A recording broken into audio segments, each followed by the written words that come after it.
Alright, we will call the TLSS committee meeting to order for September 18th. First order of business is Pledge of Allegiance. Pledge allegiance to the flag of the United States of America and to the republic for which it stands, one nation, under God, indivisible, with liberty and justice for all. Alright, second order of business, we are going to appoint Sam Oliver to the committee for the night until it can go to full board for approval. Do I have a motion? I think you have the right to, as chair, to Just appoint it? Okay. So Sam, like to join us over here? And if we could have a roll call, Shannon, please. Sure.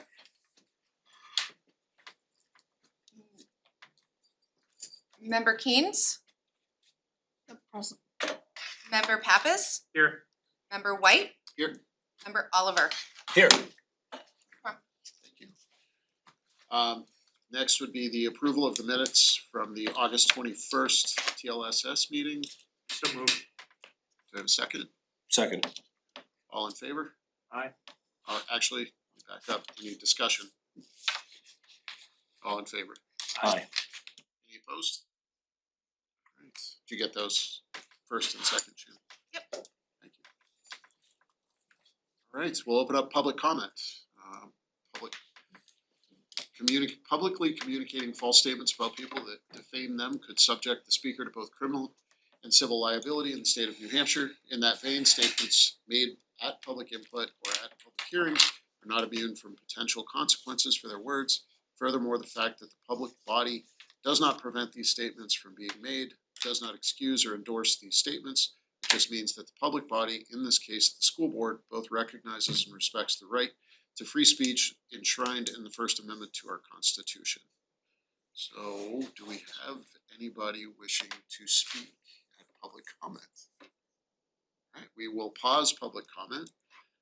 Moving on to general business, we were gonna have Spalding here, Spalding High School here to discuss graduation. Yeah, that's right, Mr. Chair, I was contacted by the principal of the Spalding High School and asked that he be put on the agenda. He has a presentation done that he's doing with students, and they would like to come before the committee to discuss their plans for graduation.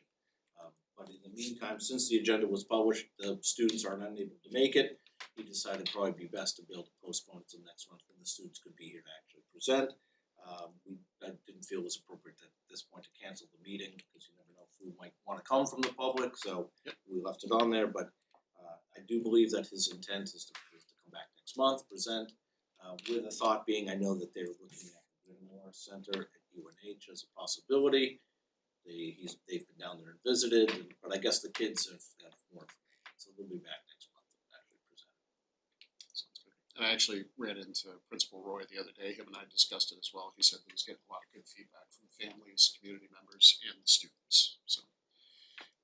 And if we could just make sure we follow up with Principal Roy, just make sure if they're gonna be here next month, we put it on the agenda. Alright, and any other? It used to be part of this committee, but I know we used to talk about busing. And I'm just wondering, do you know any information about the bus from today that was not running? So let's see, busing, and today is Thursday.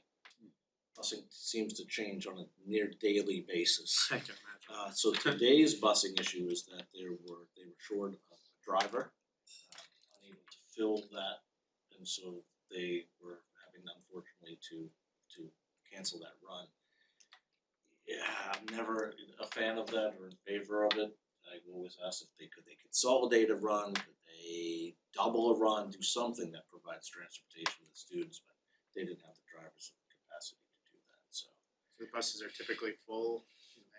Was it just an elementary run? Was it both elementary and? Well, I believe this morning it was elementary, middle and high school that run affected. So what I saw posted online on Facebook this morning was middle and high school. as far as excused absences for any of those students that their parents were not able to get them to school. It would be an excused absence, I mean, it's not the parents' fault. Right. And I hate it because again, transportation shouldn't be, limiting for said students that can't come to school, and for some families it just is, so that's why it's really troubling. Buses just can't run, but every day there seems to be some other bus issue that we continue to work on. Do you mind if I ask one quick question? Do you know if tomorrow it's gonna be back to normal?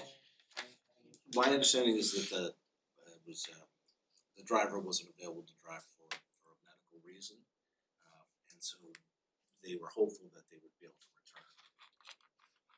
We may not know again until. They have been at least trying to give us as much lead time so we can let families know. I think this morning that lead time was at 6 o'clock in the morning, so that's not a lot. Right. Was that is it just a staffing issue for them? Or Just the staffing.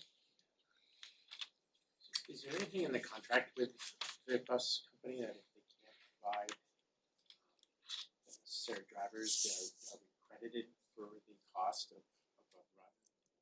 I know that currently we're not, the board had approved the funding of 2 additional buses, and because they're down a driver, we're not paying for that additional bus until they can actually put it on the road, so. On a day-to-day basis, I'm not sure, but I certainly could look into it and see, it would be reasonable to say, hey, we didn't get 20 buses last Thursday, we shouldn't be billed for it, so. I couldn't tell if it's in the contract or not off the top of my head, but let's see. Mr. Phillips? For what it's worth, I think as a parent, I get notified that bus 12 will run tomorrow, so Oh, that's good. great news. Good. And I'm sure this was inconvenient for parents, but at least getting notified the night before that this was a potential, which parents did, hopefully allowed some people to put plans in place. Again, no one's gonna sit here and think that this was like a good situation, we wanna avoid it. I'm happy to just hold these questions until operations, but I do wonder, I think you sort of answered part of the question, which is part of our contract with STAs, they provide not only the equipment, but also the operators of the equipment. And I don't know what the history is, I know Rochester's not unique in contracting this out, but is there any benefit to, some other configuration where we're hiring our own drivers, we control like the ability to attract them through wages and we lease the equipment or something like that? I don't know, if there's, what the benefit of that is or if it's not beneficial. Yeah, I couldn't tell you what the cost benefit is at this moment, but I do know that David is gonna look at it because that bid is coming up. And so that was the conversation we had, where is that tipping point between the cost benefit to the district? So he is gonna do an analysis to see, is it worthy of the district to consider taking it on ourselves, or is it just not, there's a cost prohibitive? So he's gonna do that analysis before the bid goes out. I think if people are being honest with themselves, driving a bus loaded with children is not an easy job. I mean, some people I'm sure I think my bus driver when I was a kid loved the job. She seemed to love all us and that was great, but that could be a really challenging job. You got 50, 60 people making noise. Behind you. And you're operating, behind you, you're operating a giant piece of equipment and, so I hope that the public's not surprised that bus companies are struggling to find staff. It doesn't pay great, the hours might work for some people, but it's not a full-time job.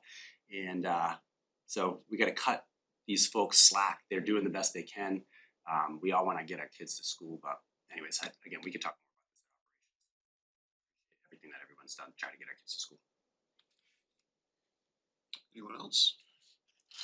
I mean, it's an operations question, but just that woman that showed up that had the issue busing, did we ever sort the bus routes out a little bit more?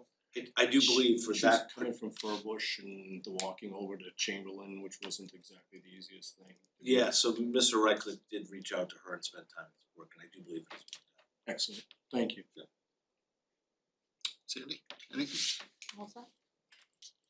Alright, so we'll open up public comment again. Anybody wishing to speak? See none. We do not have non-public, do we? We do not, sir, no.